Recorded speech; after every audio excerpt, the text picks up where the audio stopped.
Hello everyone. I just finished charging in Perth. I've got about another hour of driving before I hit Ottawa. It's not such a bad deal. Doing this live video, if you're just tuning in now, there is the first part of this video. It's about an hour long. It's the introduction as to why, which is with regards to explaining what happened last year with regards to the unethical lenders and why I'm asking everyone, because I know the power of numbers on social media, to help me with this, because I know we could do some tremendous magic. I know the other day I threw in the towel and I gave up and I put it in God's hands, but I was doing some thinking last night and thinking about, the time lost with all this driving I'm doing today, and it's not actually a loss, but an opportunity to really tell my story without writing a book that I haven't been able to write because it just gets very emotional and keeps me stuck in a place, and I don't want to be in that place emotionally. If you watch the last video, I had a few breakdowns already, and I might have another one again shortly because I'm going to continue on with where I left off with regards to my mom and Alzheimer's, and in every video that I'm doing today, it will have some kind of offering of information, tips and tricks, and from my own experience, my wisdom, with,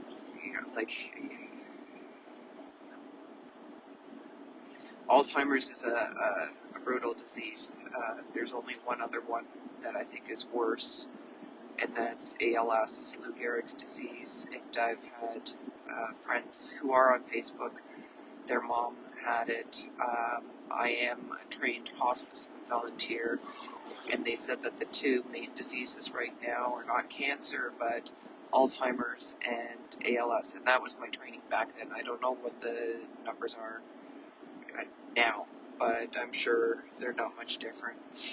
Pardon me, I don't want to.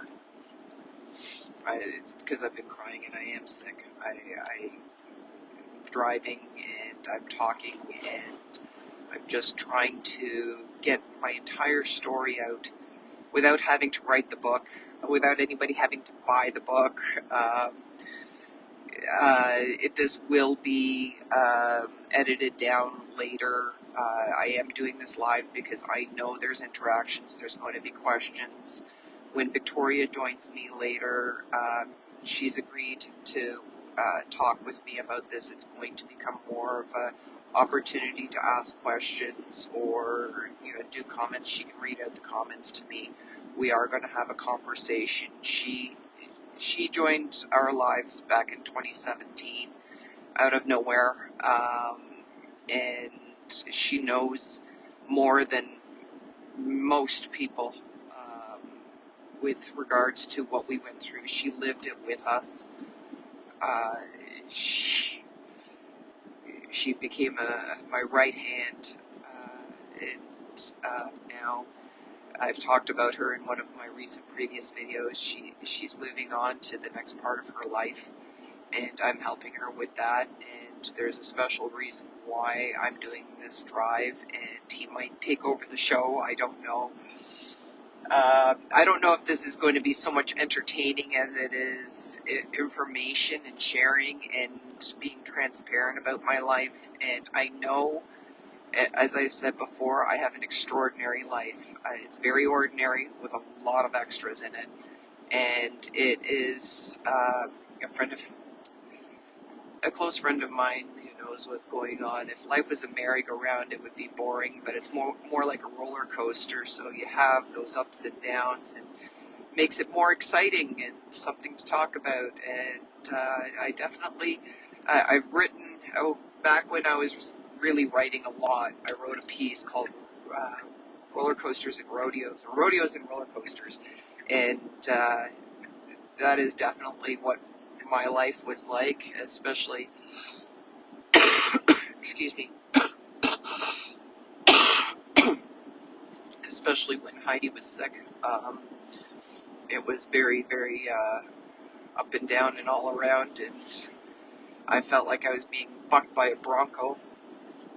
And one of these days I might post that piece again about how life was back then when my sister Heidi was dying, and we'll touch on that today too, because God knows we have a lot of hours to fill with talking and describing everything that we've been through. I've been through the shitstorms, the floods, overcoming, and I'm really hoping that I could leverage this story to make everything better, because right now we are facing bankruptcy. We are facing homelessness. If it was just about me, I wouldn't be fighting this freaking hard. But it's not just about me, it's about my children too. It's about my daughter who's living with me now. She believes in me. She believes because she's seen what I've done firsthand, pretty much, what I've survived and overcome. And it's not normal shit.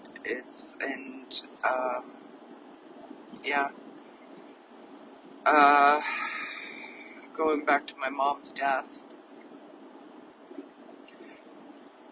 Alzheimer's is generally, most caregivers don't have to make any decisions. Usually there's another illness, or like a heart attack, stroke or something, or even cancer will take the loved one away from you before Alzheimer's progresses to the point where it did with my mom. In some cases, like my mom, it goes the full stretch. Sorry, I got a drink. I'm thirsty. I'm sick, so I had to take some Sudafed to get through today, and Sudafed does give you dry mouth, so. Alzheimer's, when the Alzheimer's patient gets to a certain point, they can't swallow anymore. They lose function of their bodies. December 23rd, I was back up to December 23rd where I left off with the last video. My mom stopped knowing who I was. All these years, she's always known my name. Well, for the most part, she used to call me Heidi Sherry because Heidi was first born and 14 years older than me, and she had 14 years of saying just Heidi. So by the time I came along, my mom always called me Heidi Sherry. And after my dad died and I became sole caregiver of my mom, she used to always tell stories about Heidi or things that she had experienced with Heidi, and she goes, "Do you remember that?" And I would say, "No, Mom, I'm sorry, I wasn't born yet," or that must have been something that you did with Heidi, because my mom and I didn't have a very close relationship. We were always at odds with each other. We saw worlds. There was a couple of generations between us. I was a later in life child with her. I was a surprise, and from what I understand, we were both surprises, but I was more so. I might even touch on that a bit today too, as far as how I came about. A few people know the truth about that, or it's not a confirmed truth, but anyway, not now. Now it's about my mom and Alzheimer's, so at the end stages of Alzheimer's,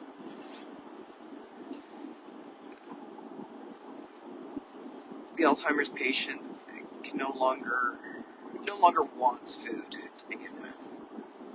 They just kind of shut down when it comes to eating, and the nursing care staff prepared me as best as they could that the end was coming. They've seen it enough. They know exactly what's going on.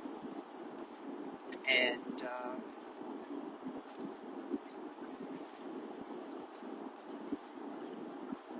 there was a couple of times where, it was pretty clear. My mom was a compulsive eater. She loved food. It was one of her biggest enjoyments in life. And there was one time, like I would always bring her in little apples or nothing too high in calories because she was already morbidly obese. I had to have, when she became less mobile, I actually had to order a custom wheelchair for her, which was much more expensive than just a regular wheelchair. Aren't I lucky? There are subsidies involved, just so that if you're taking care of somebody, there are in Ontario, Canada, there are government subsidies involved. It does help, but it doesn't eliminate the expenses. So my mom had a wheelchair, and yeah, that was an additional expense I wasn't prepared for.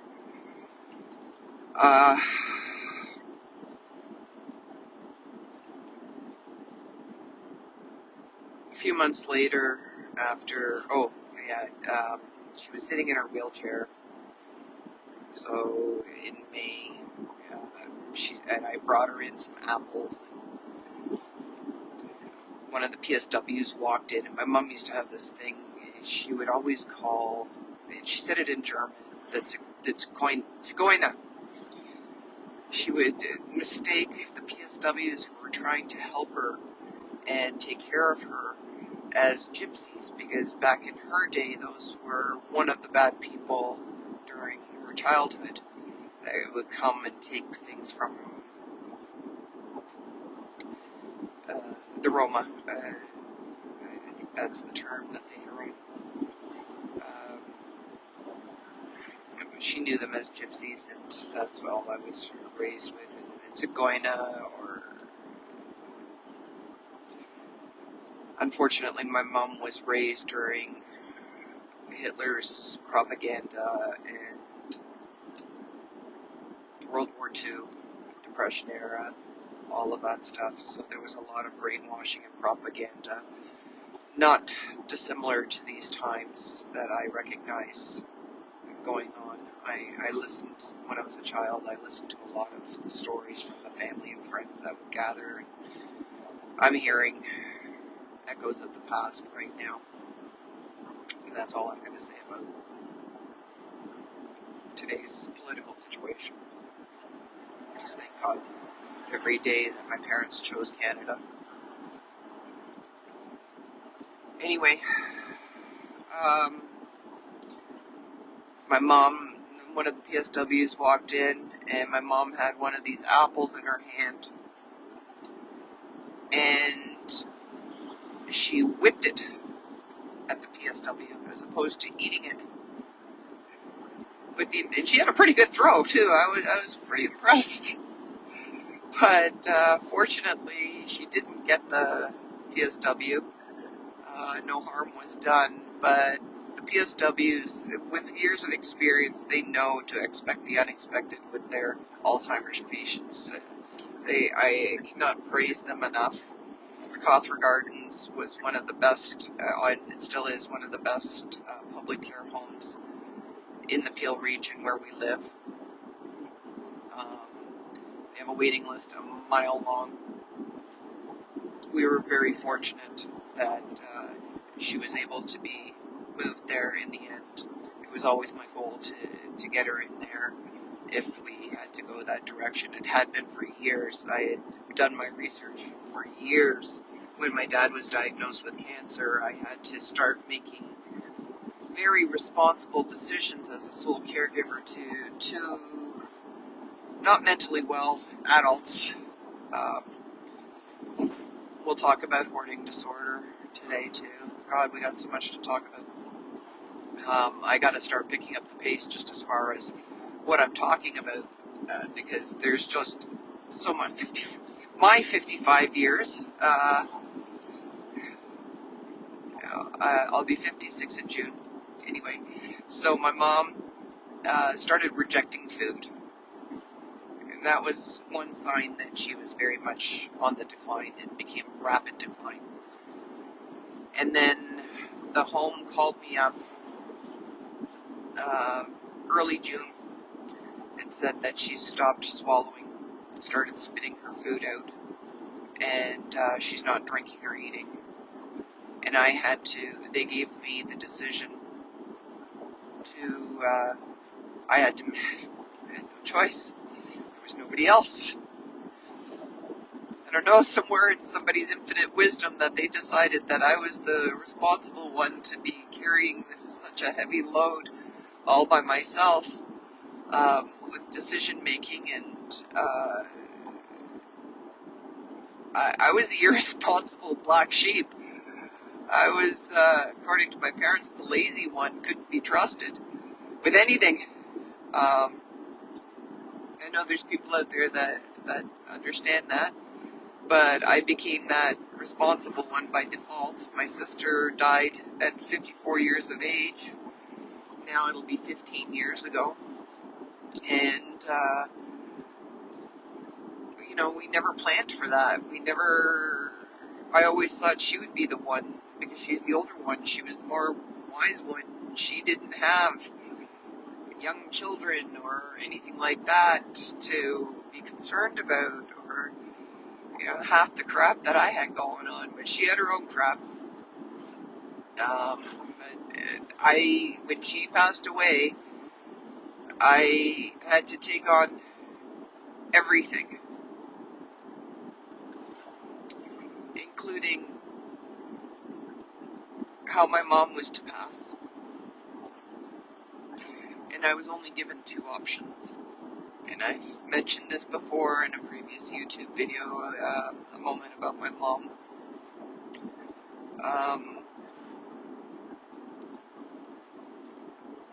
The options were that I let her extend her life by feeding her through a tube, through intravenous and feeding tube, which more than likely she would have ripped out or not been happy with, or confused her even further, not knowing what's going on. Or withhold all feeding and hydration, which would starve her and dehydrate her to death, and stop this disease in its tracks by stopping her life. I really wanted a third option, which I could not make because there was no express wishes by her anywhere with regards to assisted suicide. And I knew she was Catholic, and I know she did not want to die the way she did, but I had no other option available, offered or implied. And I had to make the decision to starve my mom to death, the one thing that she lived for. She loved food. She made no secret of that. And I had to instruct the home to withhold nourishment.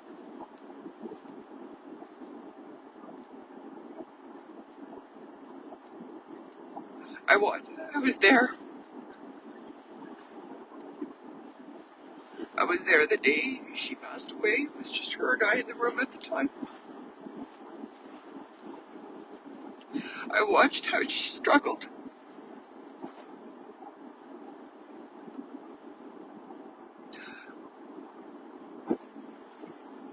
No one should watch their loved one go like that. No loved one should go like that. It should.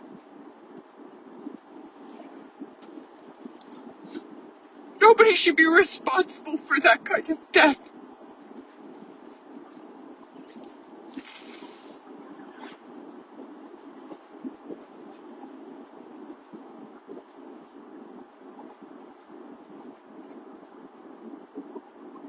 She didn't deserve that. Nobody. Well, maybe a few, but not her.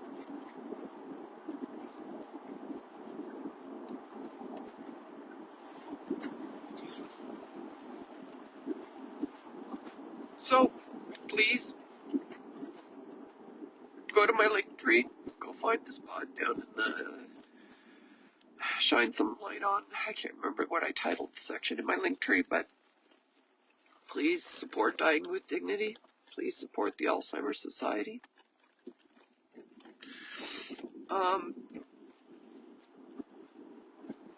Do what you can.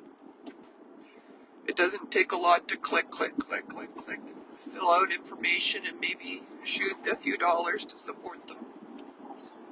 I strongly believe, it's not in everybody's beliefs, but we should have that choice.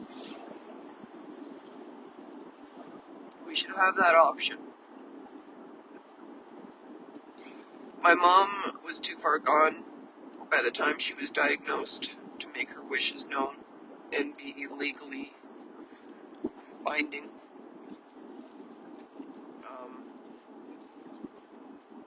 And as a power of attorney, I had no power in that regard.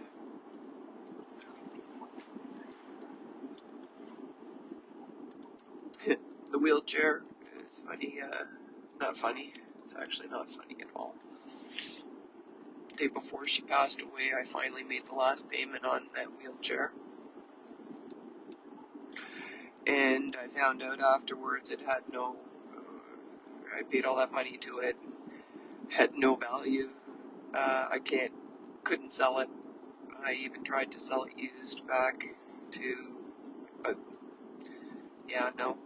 So I donated it to the home. So if anybody who couldn't afford a wheelchair or was still waiting for their custom wheelchair, that they would have that, my mom's available to the residents of the home when it's needed.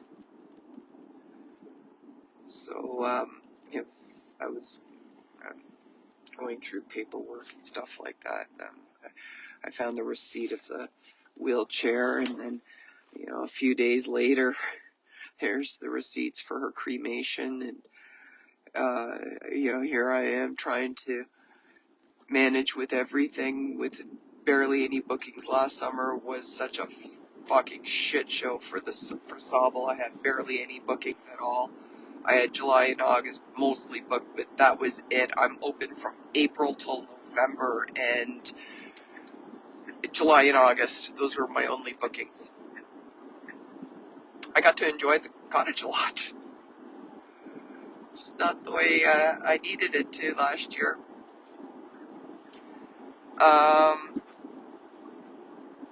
Yeah.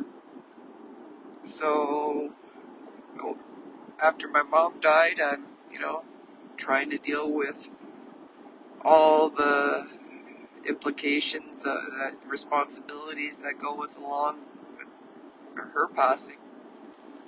Oh, there's more to that story. Oh my God. There's a bank story in there too, but I don't know if I want to talk about it yet. It's not resolved. Hopefully it'll be resolved in my favor.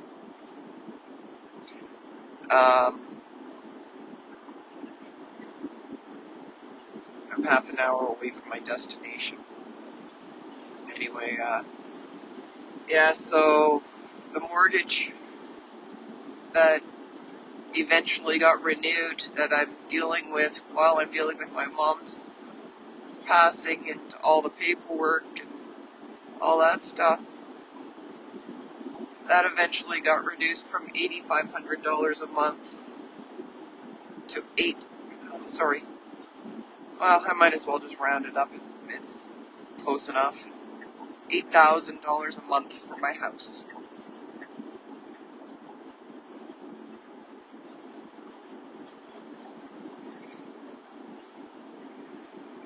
Last April, let's backtrack to my kids a bit.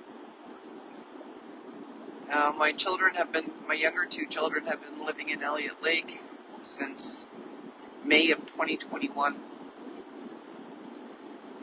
And my children tell me in January of 2024 they're wanting to move back in with me. and they want to come back to Mississauga. And I'm sitting there going, are you sure? Because if this is the case, then this is shifting gears and everything that I've got in, not only shifting gears, but shifting directions of everything that I had in play. And not only that, but laws would have to, or legal matters would have to be dealt with. And they're both, eventually both came around and said, yep, we want to do this. We're going to do this. So I had to come up with another plan and shift gears and deal with how it was all going to play out. And it kept on getting delayed and delayed. And by the April 20th, we did the move. And in order to handle everything financially, including the legal fees and supporting my kids and all of that stuff, I had to sell one of my properties, and knowing my mom's impending death was coming. And that wasn't a laugh. That was just, I think that was a noise of exasperation of all the shit that I deal with. I had to sell the Phoenix, and the Phoenix didn't really make a lot of money when I sold it. It was actually just getting rid of expenses, and I came ahead a little bit. It was mostly the Airbnb income that was where the Phoenix helped me the most. And that was my first house in Elliott Lake. I had two properties eventually. I remember I walked away from one originally.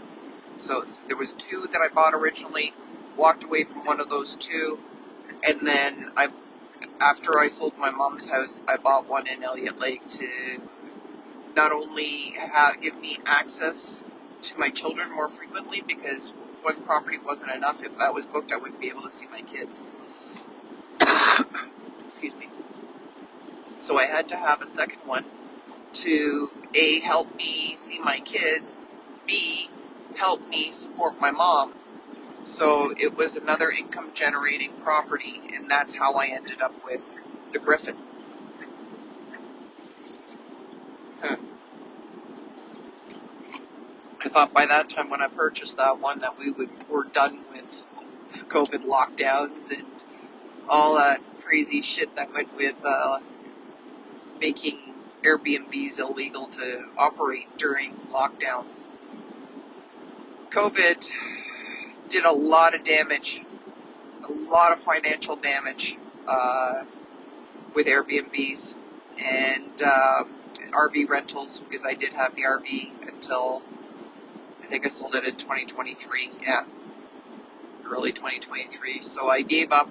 The gas prices went sky high.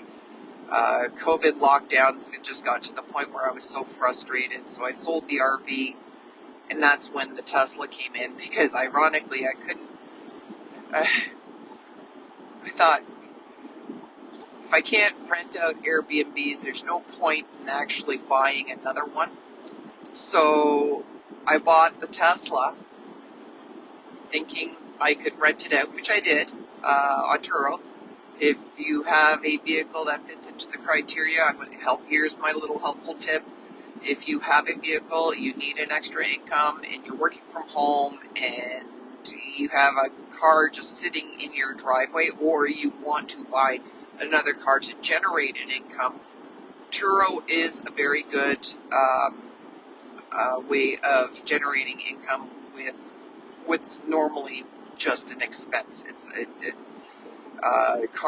Vehicles are usually an expense, not a money-generating asset. I'm very much into, when I make my purchases, they have to generate an income somehow.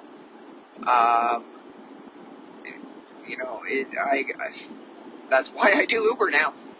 Tesla's obviously right now is not a good time for Turo. I wouldn't recommend it. Back then when I bought this one, Teslas were still a growing market, and it was a great opportunity for a lot of people to try before they buy. And that's how I ended up with my Tesla, because I did rent six different models out to see which one fit best in my lifestyle and would be an income earning opportunity. And this one popped up on the market.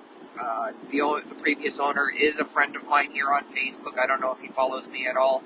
I still love my car, even though it's become a big pain in the butt in some ways. Anyway,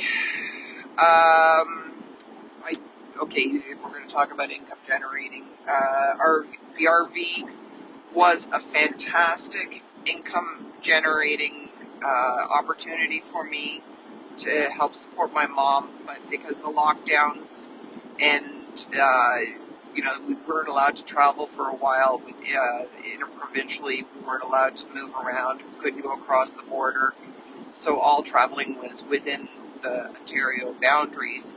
Now I got a deal and a half on that RV back then. You can't find a deal like that anymore. RVs increased. The COVID drove the prices right up, and you cannot get what I had. I was paying like $500 a month for this RV, and I was generating anywhere from $3,000 to $5,000 a month off this RV, which was great. Except COVID kept on knocking the chair out from under me with expenses and taking care of my kids, my mom. All of that. The Elephant was expensive in its own right. That was brutal for having to pay for all those expenses with repairs, maintenance, garbage removal, labor. One person could not financially carry that unless they did, people will go that another direction in a minute. Anyway, so my kids came down. Let's go back to my kids. I sold the Phoenix. I was having to prepare for legal expenses. I'm actually just 20 minutes away from my destination right now, so I gotta make this fast. Everybody asks me, how many kids you got living with you? I thought you had 2 coming down with you, living with you, and now it's just my daughter. Gabriel came down with Trinity. They both agreed to come live with me, but Gabriel had already grown some roots in Elliott Lake. He had made friends. He was going to school. He was content there. And all his friends down in the city had actually scattered to the 4 winds, so he had nobody down here.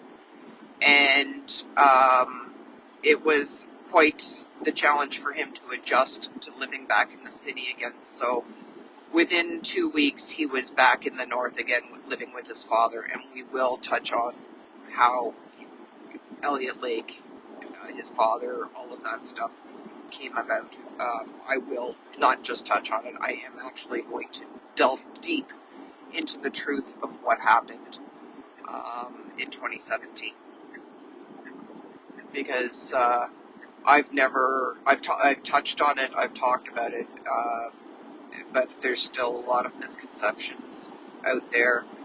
I want to talk about the extent of the abuse that my family and I went through.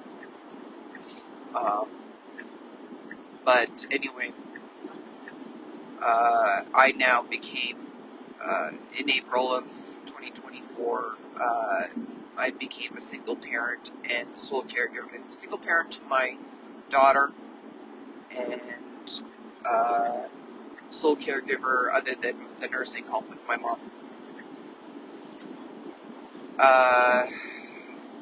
And making all the decisions. Yeah. Fortunately, my daughter now knows the truth of everything that went on. There was a long time there where she didn't know. She had her own challenges mental health wise. She may still we don't really talk about it too much. She knows what I went through and knows that I survived it for her, for them, for all of them. Because had I not survived what I did, their worlds would have collapsed. If I was removed from the equation in any way, shape, or form, their worlds would have completely collapsed, imploded. It was bad enough, the damages that were done to our family. But I'm so happy that now we have this tremendous, beautiful relationship where we have a lot of open communication, mutual respect, honesty. We'll never get back the years that Trinity and I were not able to communicate. Sorry, my back is starting to hurt. We'll never get that back. We were all robbed of what could have been a very good situation, very amicable, healthy. I've missed a lot of her stages. A mother and daughter should never miss.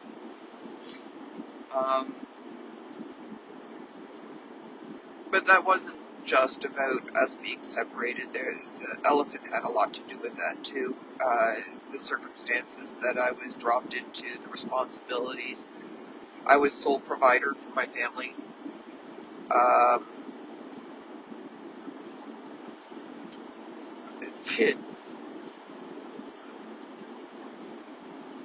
don't even know where to speak on that right now. I gotta let that flow. Maybe Victoria can help me with this when she steps in.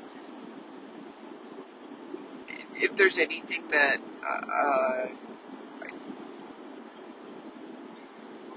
ask, comment, like, share, follow, subscribe, shop, send stars. Hey, send stars.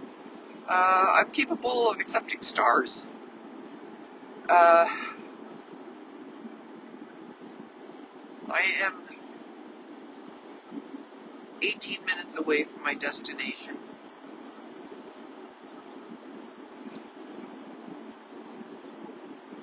I'm a little bit in the blank, drawing a blank right now.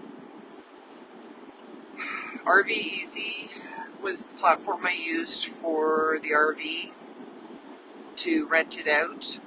There's also Outdoorsy. I never really worked with that platform, so I can't comment on that, on how great it was or not, is or not.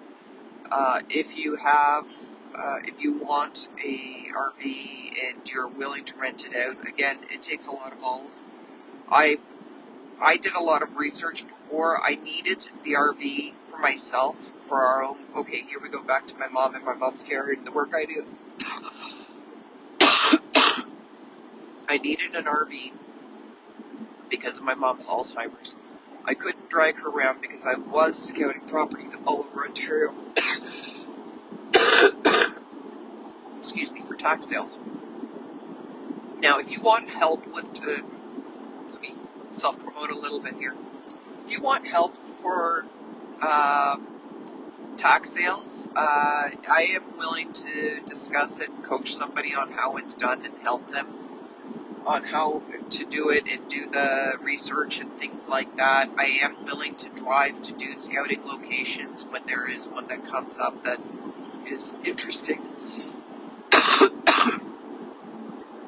It is how I bought Sauble Beach, a cottage, for less than 50% of what the market value was at that time, and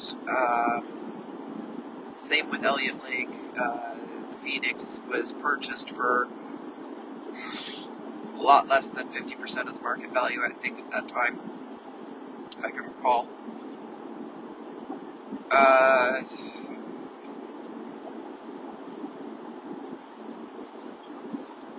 But like I said, you need balls of steel for that kind of work. For that, I have no problems with it. I face fears, no problem now. I still have fears. I know how to face them. I know that there's a solution to every problem out there, hence the reason why I'm doing these videos today. There is a solution. I just need a lot of numbers, a lot of people like, commenting, sharing, subscribing, shopping. Like I said, my eBay store with combined inventory of print on demand and physical stuff that I'm still listing. We're currently sitting at a $4.5 million inventory. A good bulk of that is the print on demand stuff, but it is the solution to my problems right now, and it's one of those things that I know, and I have faith in the people that support me, and I'm telling my story today so that more people will believe me and want to see me win, because I can't do this alone, guys. I really need you to show me some love here, and I'm giving you some wisdom today. I'm hoping that you just, if you don't want to buy anything, again, I'm not doing a GoFundMe account, but if you want to just show me some support, send me some stars, send me some, I don't know, this will eventually be on YouTube. Super thanks once I'm monetized. Shop my Amazon, whatever. I'm just giving you some ideas here, and these are things that you can do to create for yourself. Hopefully you don't have to push it as hard as I am today with the marathon of videos, but there's a lot of stuff I did not talk about on Facebook that nobody knows about. I haven't talked about it on How to Eat an Elephant, the YouTube channel. Yes, I talked about hand grenades.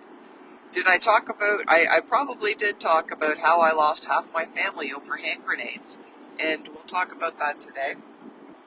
I'm gonna be a horse by the end of the day.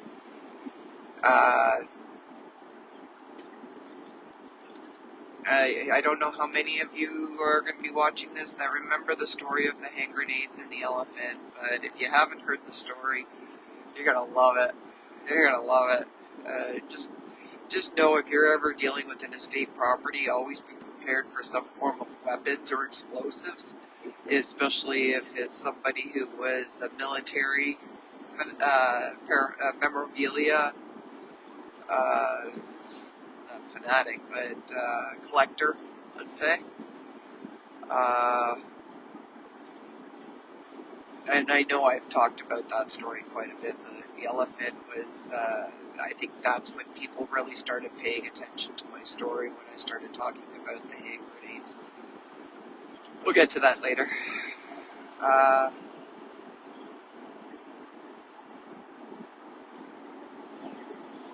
in Ottawa. It's a beautiful city. You can see mountains in the distance there. Not mountains, foothills, I guess. Again. Karen, if you're seeing this, hi, I'm in your hood. Not for long, though. Oh, don't you hate it when you cry and you get all that crap in the butt? I really do need a break soon. And I think it will be a lot more interesting once Victoria is here, because she can add to it. She can remind me of stuff that stuck out in her mind of those times and stories I've told her about the past.